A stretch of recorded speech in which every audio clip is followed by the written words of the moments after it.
Okay, here we are with another episode of Front of the Class, real stories from real educators. And our real educator today is Ayoko Vias. And Ayoko, can you please introduce yourself? How do you describe yourself to other educators? What do you teach? Where do you teach? How long you've been doing it? What lights you up about the profession? However you like to speak about it to other educators when they say, "Oh, you're a teacher too." Introduce yourself. Feel free to take us away and introduce yourself to others who are aware of this profession. Hi, Spencer. Thank you so much for this opportunity. Yes, I am Ayoko Vias, and I like to say I am passionate and purposeful about my teaching. This is my, I finished my fourth year teaching kindergarten. And what I like most about the kindergarten students is that they are old enough that they can articulate their thoughts and express themselves. They are many individuals, they're still developing, but they have a sense of self. At the same time, they are sponges and they are so eager to learn and so eager to please their teachers, their parents, that I find this particular stage where they are the most, I would say, impactful. I feel I can have the most impact on them. You're still able to mold them and shape them, yet they have their own budding personalities, which makes them so interesting and such a joy to teach. So I love what I do. It comes with its ups and downs, as all teachers know, but um, I'm really passionate about teaching and making an impact on kids' lives. Yeah. On that note, my little guy is about to turn 3, and I just had a 15-minute session where he asked me why 25 times in a row about why I have to go to work and why does that matter? Yes. It's really fun to see this little brain play out. But one thing I'd love to add to that question is where do you teach? And also when you're in the front of the room and you're looking out at your classroom, what do you see? Paint us a picture of what it is that you see based on your classroom and where it is that you teach. Okay, I currently teach at a school called Arc-en-Ciel International School in Lomé, Togo, which is in West Africa. Arc-en-Ciel is a bilingual school. We teach in both English and in French. So we have like two parallel curriculums. So we have a French kindergarten and we have an English kindergarten. And that is we start at like 2-year-olds from what do you call, from nursery all the way through grade 12. And our classroom sizes are pretty small. That's one of the advantages of an international school. I usually have anywhere between 8 and 12 students in my classroom, and I have also a classroom assistant that helps me out. Our classroom is very colorful, very bright, a lot of lights. Of course, you have all of the wall displays, the alphabets, pictures. You have your number images. You have We're also an IB school, International Baccalaureate. So we have all of our IB learner profiles displayed. We have different play areas or different workstation areas. So you'll have the little mini library in our classroom. We have the kitchen play area. We have an area with manipulatives where they have loose parts that they can build stuff with, whether it's Legos, bottle caps, wooden blocks. And we usually also have a center based on the IB theme that we are working on during that period. So let's say if our unit is on Express Yourself, which is our art unit, I would have a section of the classroom dedicated to displays of different types of artwork, whether it's painting, sculptures, um, anything representing art and the theme that we're working on. So that's a general idea of what our classroom could look like.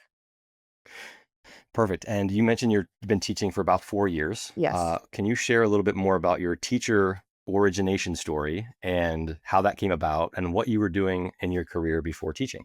All right. Before teaching, I was more in administration. So I had my degree in project management. I had been working in different administrative roles in organizations, whether it's running an office as an office manager, event planning, meeting planning, that kind of stuff. That was my background for over 22 years. And in 2020, um, I was working in Benin at an international organization as a project manager, and the project, um, the what do you call it? The roles, the terms of the project changed, and they had to eliminate some roles, including mine. So my position was eliminated. At the same time, was COVID was kind of peaking. So I couldn't return to the US because things were far worse there in terms of COVID than here. So I decided to come to Togo, which is a neighboring country to Benin, and my parents were there. And I thought this would be just a transition 6 month, thing while I find a new job again in as a project manager in an international organization. Well, fast forward, um, a year later, still hadn't found anything in my field. I had at the same time been distributing my CV at organizations, institutions, schools in Togo, especially where they needed someone who was English speaking, because Togo is a French speaking country. My French is pretty fluent, my spoken French, but my written French is not at the level where I'd be comfortable working primarily in French. So that's why I targeted organizations and institutions who needed someone in English. So about 10 months after I distributed my CV, I get a call from Arc-en-Ciel. They wanted to meet with me and they had a need for a grade 1 co-teacher as well as someone who would also teach English to the French students in grade 4 and 5. Um, and when you've been unemployed for about a year, you're willing to you're willing to take greater risks and you have nothing to lose. So I went for it. And it was a huge transition because I was working with primarily adults. Not even primarily, I was working just with adults. Now I'm working primarily with children. Yeah, I was just say, can you share a little bit more about that first 3 or 4 months or so, right? Because now you're talking about you're working as a project manager, event planner, et cetera, in the US Mhm. to then COVID kind of changes the whole world.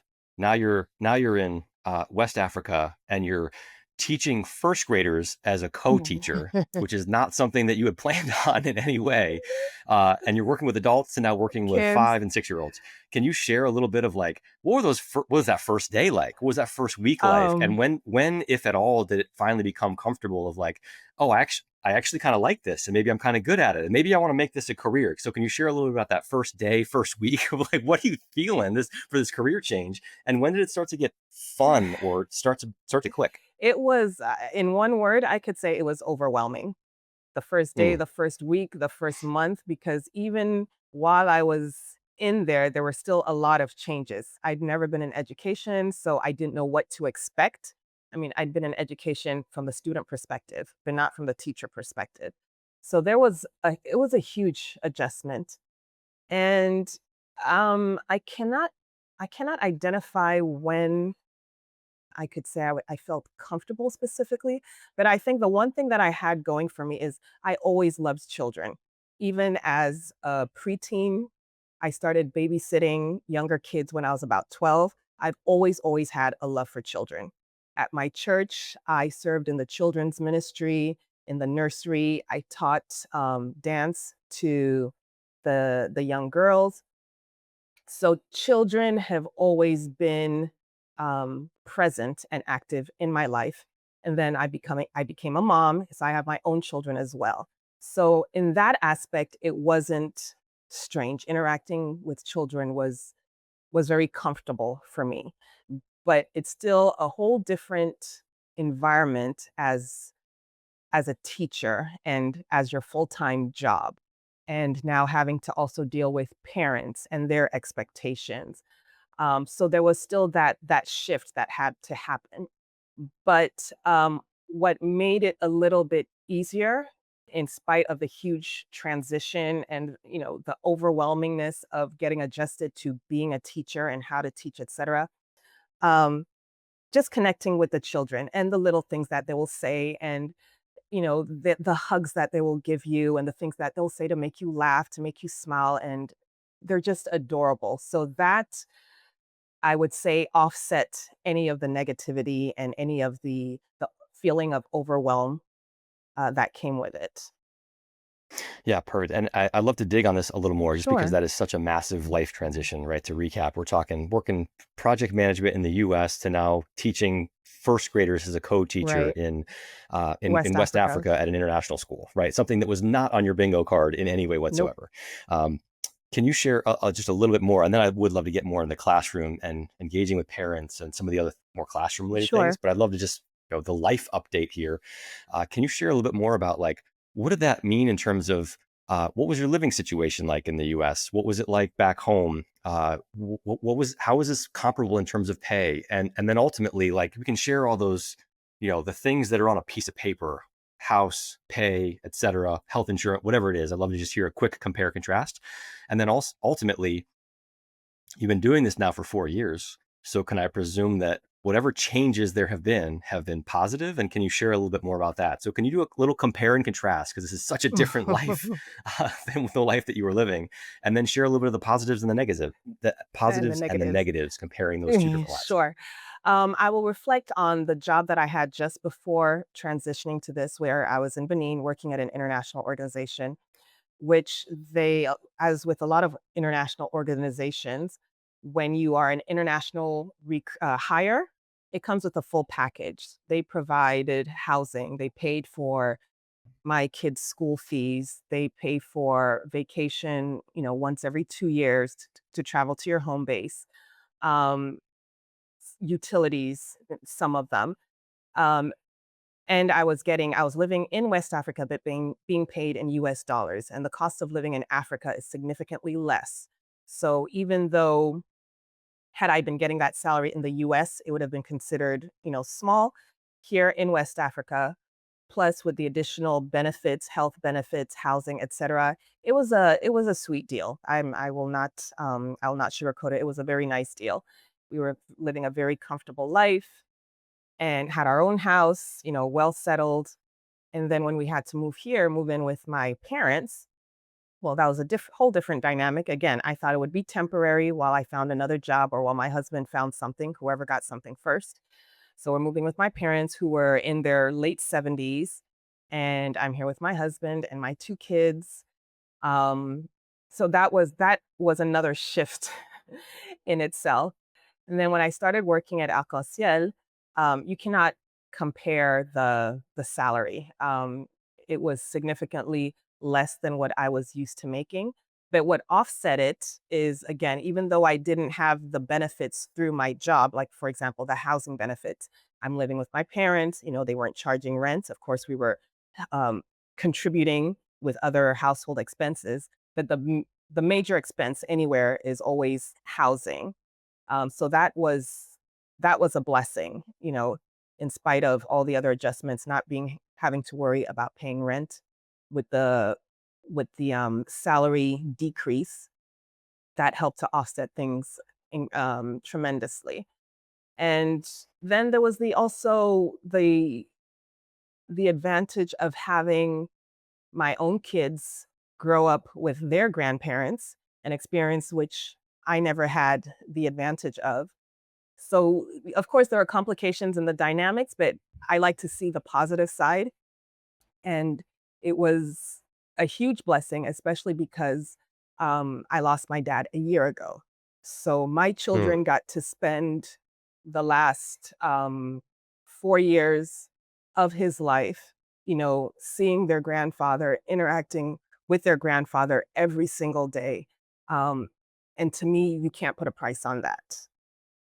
Yeah, especially based on what you said earlier. Maybe before then, like a free trip home once every 2 years. Maybe Exactly. they would have, and under normal times, maybe they would have seen him twice Exactly. for a total of 12 days Exactly. before he passed. And instead, they got to spend every day with him for 3 years. Yes. So, pretty special circumstance out of Yes. something that doesn't feel special, I'm sure, at the Right. start, Right. right? But that ends up kind of having a bunch of positive realms of the Yeah. story.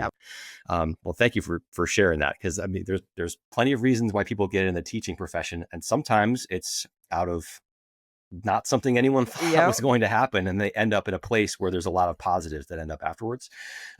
One thing you said earlier is we're about to go into a new school year. Mhm. You love the kindergarten age Yes. because there's an opportunity, right? They're kind of becoming little people. They start to have a personality. They start to learn things. And you mentioned there's a great opportunity to kind of mold um, what 5 and 6 year olds kind of can think and do and what they're capable of. Can you share a little bit about maybe your upcoming class? And what are some of the things that you hope to instill in that class? How do you hope to mold? What are some of the skills or values that you hope to instill in your kindergartners?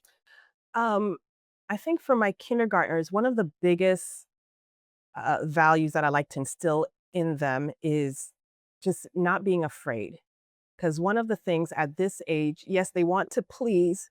So at the same time, they don't want to mess up, right? Yeah, And so yeah, I always try and teach my students that making mistakes is part of the learning and you can learn from your mistakes. So don't ever be afraid to try. You may not know the right answer, but give it a shot. You may not know how to do something, but I tell them, don't say, I cannot. I try and forbid that phrase in my class. I cannot, teacher, I cannot do it. No. Say, teacher, it's hard. Can you help me? But be willing to try. So that is the yeah, biggest lesson that I try to instill in all my students, no matter what age. Don't be afraid to try. Don't be afraid to fail. It is part of the learning process. And I think if they can learn that at a young age and carry that with them into adulthood, um, sky's the limit. Sky's the limit because I think it's fear that hinders us from taking that leap. And from my own story, from my own journey, how I came from, project manager, office manager into teaching, it was a huge leap. And had I said, "Oh, I cannot, I've never done it before," I wouldn't be where I am today. And it's thanks to that leap that I said, I what do you call it? I f I found my passion. I found my purpose, and it's because I took a risk.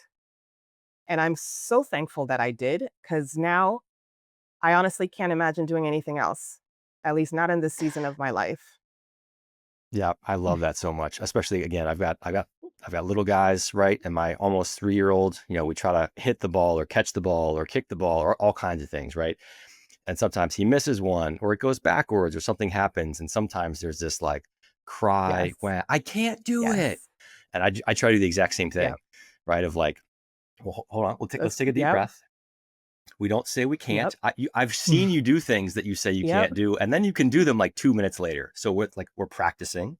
We're just practicing, and then sometimes I'll miss one on purpose, right? Right. Like, To show see, them. look, I missed one too, Yes. but you see me. I'm just going to take a deep breath, Mhm. and I'm going to keep practicing, and I'm going to try, and I'm going to try, I'm going to keep trying, and hopefully I can get the next one, and try to model that behavior and show that I make mistakes too, and I just embrace it and try to keep learning and keep practicing. Exactly. So thank you for sharing that. I I love just that. wanna jump onto that. So again, demonstrating to your students that you make mistakes and it's okay. Oftentimes, I have written the wrong date on the board, and not on purpose, not on purpose, but anyways. And one of the students will be like, "Teacher, today is not Monday or today's not this." I'll be like, "Oh my gosh, I made a mistake." And I'll ask them, "Is it okay for teacher to make a mistake? Is teacher perfect? Can teachers make mistake?" And one student one time was like, "No, teachers don't make mistakes." And I'm like, "We all make mistakes and it's okay. And thank you for showing me that I made a mistake, and now I'll correct it." And we move on. So yeah, it's very important to model for them making mistakes, correcting your mistakes without falling apart. Yeah, 100%. I love that so much. Another thing you mentioned earlier was around, this transition into teaching is kind of figuring out how to work not just with the students but with the parents. So can you help us understand a little bit of, maybe in the first day, first week, first month, you pick your time frame of kind of how do you set the foundation with a new class, not just with the students, but also, yeah, with the parents of what they should expect of you in your class, but also what you should what you expect of them, Mhm. and like how you want to set that foundation so you're kind of all on the same page of you all have the goal of trying to help these these little ones improve their lives, instill some core values like don't say I can't, we're just going to keep trying, Hmm. like etc. So how do you get on the same page with not just the students But the but parents. also the parents? Yeah. How do you go about that? How do you set that foundation early in a new school year? Yeah, great question, Spencer. And that is very, very important because it really is a team effort between the teacher, the school administration, the parents, and the students themselves. We all have to work together. We have to be on the same page because if we're contradicting each other, we will not be able to achieve the results that we want to see in our students, whether it's from the parents' perspective or the teacher's perspective. So it's very important that there is a mutual understanding of what is expected um, on all sides. So usually definitely within the first month of school, the administration organizes parent teacher orientation in each class. So the parents, the administration will first do a presentation to all the parents, and then the parents get to go to each of their child's class and meet with the teacher. And that's when the teacher and the parents get to have a discussion, a conversation. The teacher will first present, the daily schedule, the routine, whether it's homework, what to expect, how the classroom is run. The parents will get to see the classroom, what's displayed. We talk about our expectations, we talk about the curriculum, the the calendar for the year. So the parents know what to expect, or at least have a general overview. At that time, they're also welcome to ask any questions. And in addition to that, I have a very open door policy, especially in the mornings and when they drop off their students or in the afternoon when they pick them up.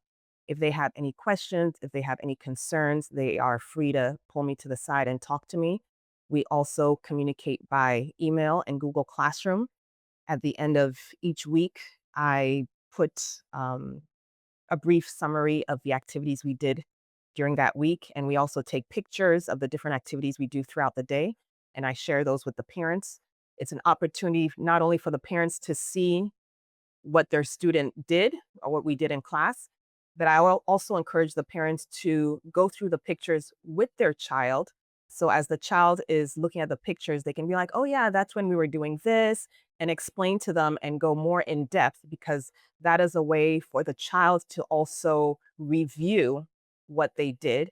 And it provides a basis for communication between the student and the parent. Otherwise, it's the typical, oh, how was your day? Fine. And that's it. Good. Yeah. Exactly. This allows them to dive Yeah. deeper and be like, oh, what were you doing there? Oh, I see you were, doing something there. Can you explain a little bit more about it? So it gives them some guideline into a more meaningful conversation with their child so they can really understand what their child is doing.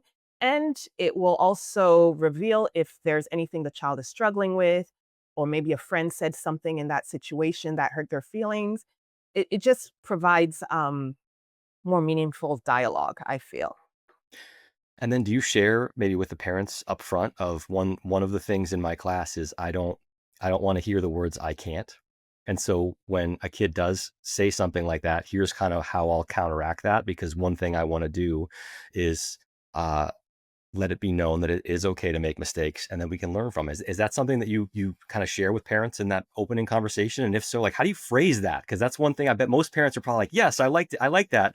Like, do you bring something like that up? And if so, how do you phrase that? Excuse me. Actually, Spencer, I have not done it during that meeting, but now that you brought it up and school is starting in 2 weeks, I actually will because I think it's important at the get go. And so that the parents can also support me in applying that principle at home because it's so important and it's so fundamental. I've done it with students more one-on-one. I remember one particular student who at the beginning of the year, it was every time it was, "No, teacher, I can't," and it was a meltdown. So I had that conversation with her parents, but Yeah, not yeah. not in the general parents meeting. But I think it is it's an important, and valuable lesson that even if your child isn't struggling with that, to present it to the parents. So even if it's one time that your child says, "Oh, no, I can't," you already know how to handle that situation. So thank you for highlighting that. Yeah, it's just it's one of those things where, like, I bet 12 out of 12 parents, if you said that, would probably be on board. Yes. I would like to believe Yes, anyway. That yes. seems like a pretty universal trait. But it's one of those things that you know, it's one of those things that can be delicate for how you phrase something like Right. that in an upfront conversation. Um, and now flashing ahead towards maybe the end of a school year. So your end of the school year is a couple months ago, right? Mhm. Of maybe your fourth year in the teaching Right. profession. How do you look back, maybe over the summertime, in prep for your next class, of like, how did you do? Like, and not maybe the administration's view of kind of how you did, but you personally, like, what do you look for, and how do you reflect back at the end of a year of what you thought you did really well, what went really well, what you want to do more of, what you want to do less of, what you want to change? Like, how do you kind of judge out of the success, so to Mhm. speak, of your last class, and take that into what you want to apply into your next class? Like, how do you go about that? One of the things that I like to do with my last our last report card that we give out, which is usually the last week of school, and we meet with the parents individually. And I always ask them, actually with every report card I do this, but especially I'm very intentional about, especially about the last report card, to hear from the parents, to get feedback from the parents. Um, and I ask them, how do you think your child has evolved? What what is the biggest change that you noticed in your child? Is there anything you feel I could have done differently to have better helped your child? So again, I do it with every time I meet with the parents one on one during report card, but especially at the end of the year, that helps me to recap what went well, what didn't go well, what could I have done better, what should I continue to do, what was most meaningful, what was most impactful. Um, and the parents are always candid, especially since it's a one-on-one session. There's no intimidation, there's no apprehension. And again, because I make sure I build that rapport with the parents throughout the year, by the end of the year, we have a pretty comfortable relationship that we can have that candid dialogue to address any highs or lows that may have happened during the year. So I usually use that as well as the evaluation we get from the administration.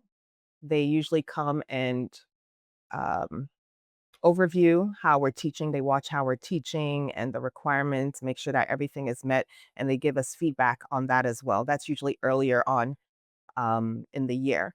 But I combine those things and pull from those to self evaluate how I did and how I can improve, as well as in this fast moving technological world that we're in, also trying to find out, okay, how do I need to adapt? How do I need to adjust my teaching to take into consideration all of these new tools that are coming into place? Um, Hope that answers your question.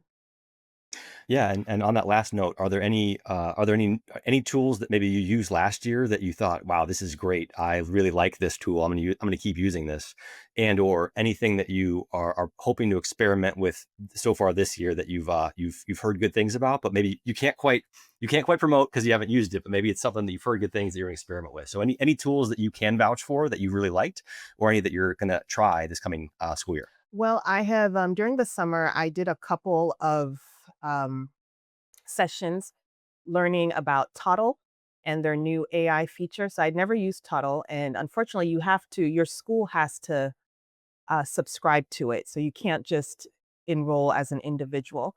But it is something that I I want to present to my school because we're not quite yet. We don't use a lot of technology in the classroom, at least at the preschool level. Yeah, I can understand that. But I see a lot of benefits to it. And I feel like the things are moving so quickly that if we don't get on board, we're going to be left behind, so to speak, with the whole AI that is being introduced in every industry, every aspect. I really want to be able to use technology more in the classroom as a tool to enhance what we're always already doing. It won't replace it, but rather to enhance it at this level of education. Yep, perfect. So Toddle is a one potentially coming that you've Yes, you've heard good things about that yes. you want to experiment with. Other thing you mentioned earlier was, this kind of kindergarten level, just some of the incredible, uh, positive, maybe some negative, and maybe hilarious things that come out of little 5, 6 year old kids' mouths. Do you have any stories of any, any laugh out loud moments, any kids say the wildest things, any proudest moments? So pick you could go fun, you could go proud moments, any direction you'd like, any funnest or proudest moments that you can think of in these 4 years in the classroom that you're able to share here with us Yes, in the audience. definitely. One of my funniest moments, I had a kindergartner 2 years ago. He's the type, he's all about, space and technology. Very, very smart kid. Very quiet, soft smoke spoken, but very, very smart. And one day he comes to me and he goes, "Teacher Yoko, Jaden is sus." I was like, "Sus?" I said, "What does that mean?" He goes, "It means he is suspicious." I'm like, a word like that coming out of a 5-year-old. I just burst out laughing because he knew exactly what he was saying. Um, and, another moment, on my birthday, the kids surprised me, the parents. A couple of the parents got together and they surprised me and they came in with bouquets of flowers and presents. And the kids just started, just burst into happy birthday and all hugged me almost to the point of throwing me to the floor because they all just gathered and smothered me. And it makes those are the moments that make the hard work worth it, to know that you are appreciated. The parents, especially when the parents come at the end of the year and tell you, at the beginning of the year, my child didn't like to participate in class. They were fearful, or, they didn't want to make mistakes, but now they are bold and they're confident. Or a child that you see who struggled with, let's say, literacy at the beginning of the year, and, by the end of the year, they're reading a book independently, cover to cover. Those are proud moments. Those are your paycheck, so to speak. Perfect. And on the other end of that note, like you mentioned, that you know being attacked by 12 kids with a big hug on your birthday is a great moment that helps counteract the tough moments. Mhm, When there are tough mhm. moments, or maybe those first couple months you had in the classroom where you said you felt just a sense of overwhelm. When you have those tough times, those overwhelming moments, like what do you do to bounce back? What do you do to Oof. reground yourself? Like, what advice would you share with others who might be experiencing that overwhelm or that, I've had the same conversation with this kid about not saying the word I can't, and we're 20 days in and he's still saying it 6 times a day for those like maddening moments, right? Like, what can you share or what have you done that's helped reground yourself and kind of get past and get through those tough moments? Like, what have you done and what might you share with others? Um, One thing I would share is, as a teacher, it's important to understand that every child is unique and every child will evolve at their own pace.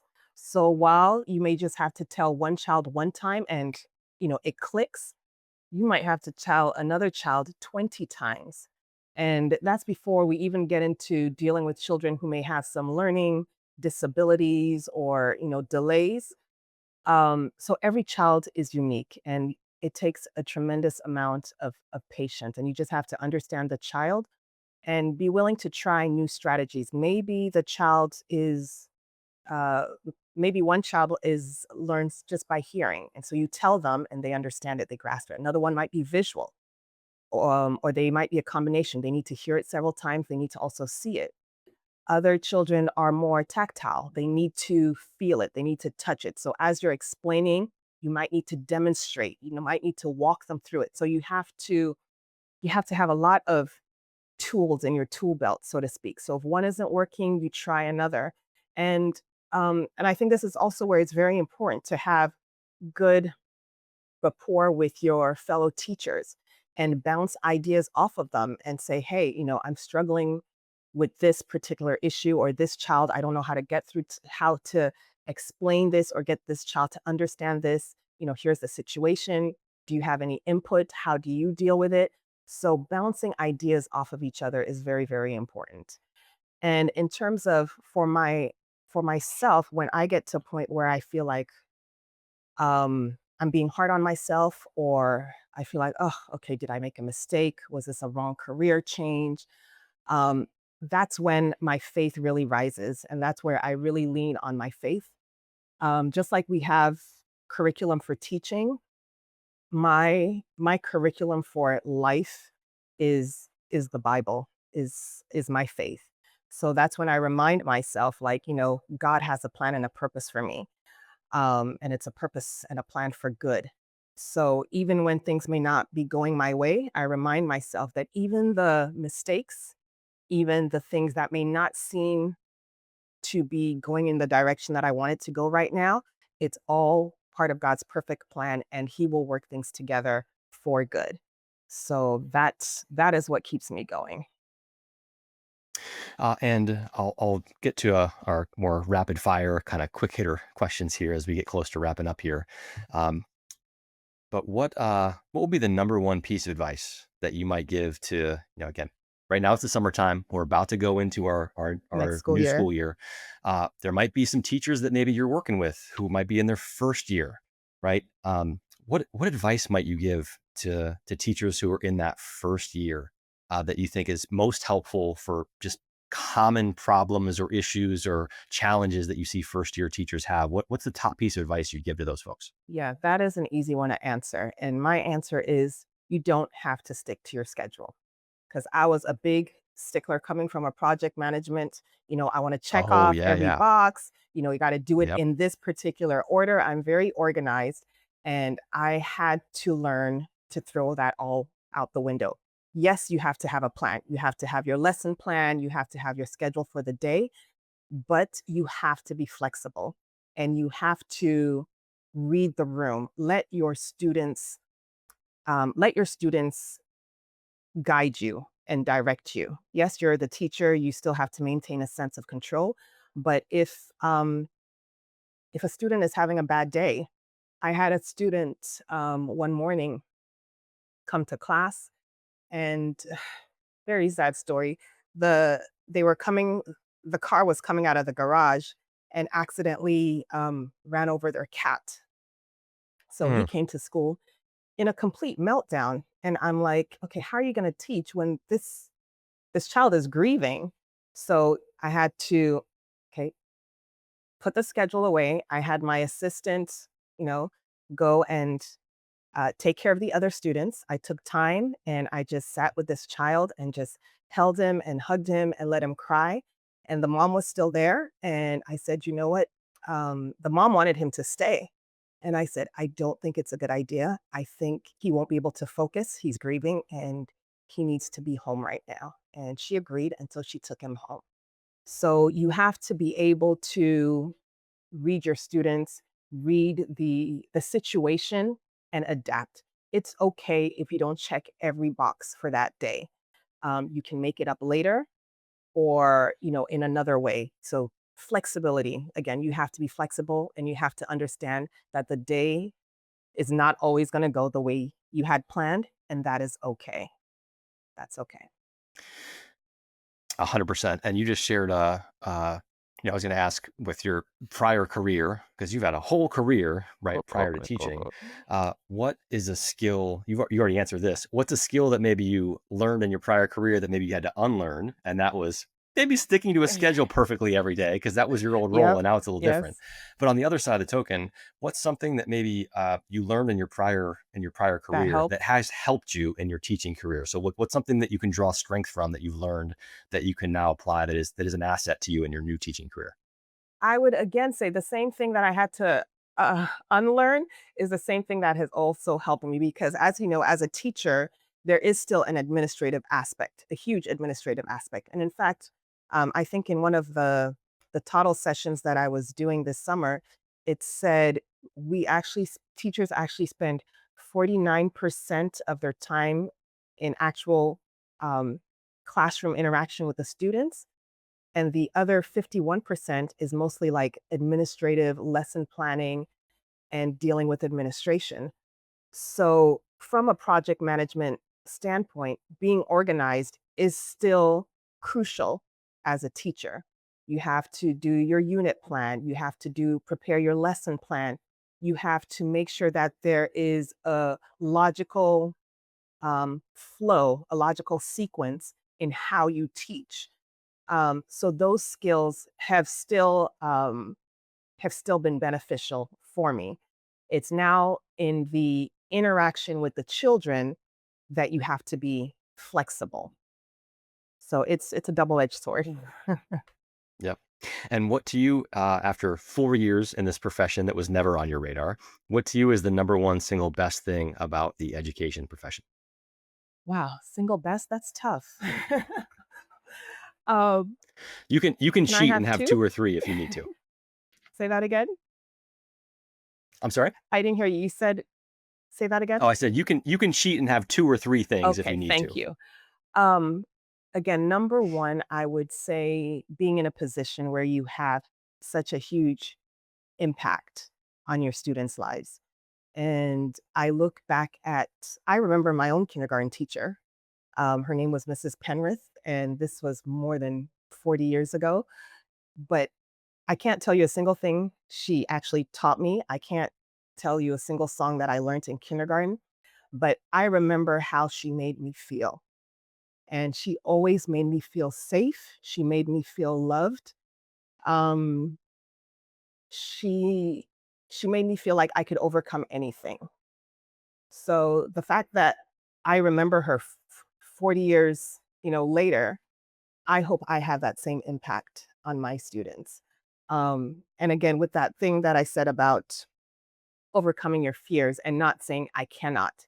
If I don't teach them anything, if they don't take away anything from what I have taught them, if they can learn that they can do anything if they are determined to, they will go the sky's the limit.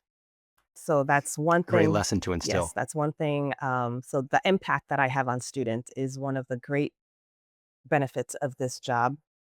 And of course, one of the biggest perks as a teacher is having 2 months summer vacations. And as a mom, being able to have that time with my own children is priceless. It's really, Yeah. really priceless. You can have adventures and vacations and explore new things with your own children and build lifetime memories with them. Um, and thirdly, what would I say? If you cannot go into this profession for the salary, let me put that out there. You have to be, otherwise, you will give up. You'll give up. Um, and as I said before, I tell people I stumbled into teaching and found my purpose and my passion. And it's because I am so passionate about it that despite the ups and downs, um, despite the challenges, because it became such a passion, I was able to stick with it. And to the point where I made the career decision um, to get my teaching license because I knew, like I said earlier, that I don't see myself doing anything else at this point in my life. So if you come into it, if this is truly your passion, um, it'll be the best decision that you would have made.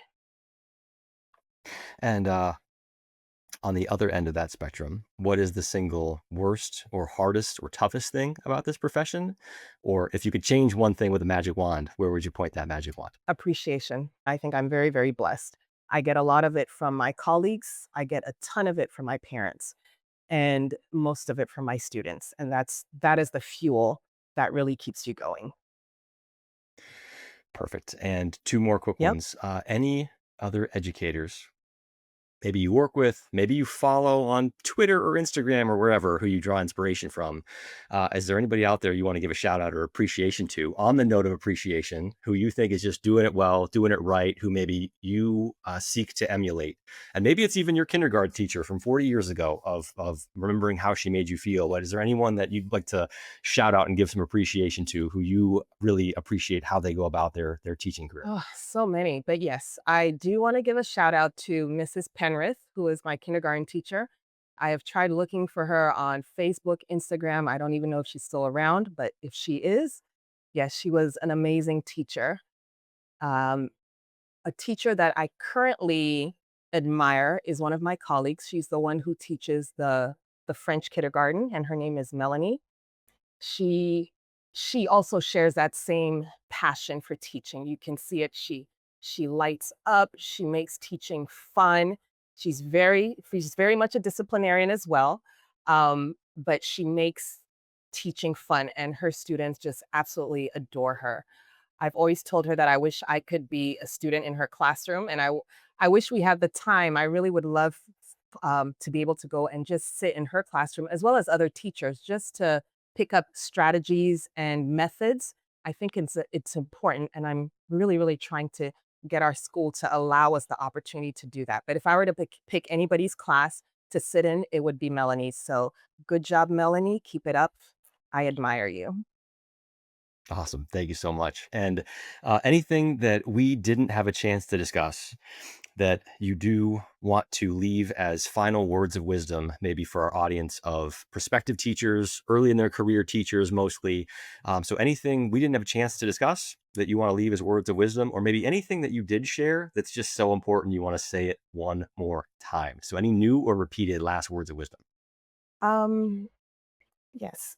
I'd like to say teaching is definitely a noble profession. It is such an important profession, and teachers are not valued as they should be. And I think we realized it during COVID.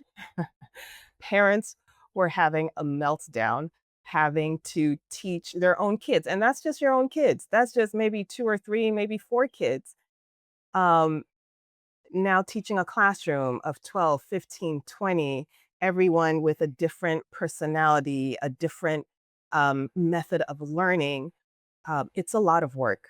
It's a lot of work, but it is very, very rewarding. So my advice is get into it only if you're getting into it for the right reason. It can't be for the paycheck. It has to be something that deeply resonates with you, that is a passion, a calling, um, something that you know that you are meant to do. Otherwise, you will not last. And we need good teachers who will um, who will stay, because having to change teachers every year, it it creates a lot of instability for the school as well. So it's important to have teachers who love what they're doing and who will stay for the long haul. And for that to happen, we also need administrators who value their teachers and give them the support and the encouragement and the appreciation that they need to keep on going. I've seen too many outstanding teachers leave. Um, and I think that could have been avoided. So yes, get into teaching, but make sure you get into it for the right reason. Yep. Well, thank you so much, teacher Ayoko, for your phenomenal real stories from a real educator who came into this profession as a second career, never Blindsided. thought about it, 20 years after a whole other career, moving to another country to teach, moving in with grandparents, but having this amazing experience where your children get to live with your grandparents for a few years. And let's keep both instilling. We don't say I can't around here. We Yes, say I just haven't done it yet. yes, yes. It's hard, but I can do it. Yeah, Yes. it's hard, but I can do it. Well, thank you so much for sharing your story with us, and good luck on this upcoming school year. Thank you so much, Spencer. It's truly been a pleasure.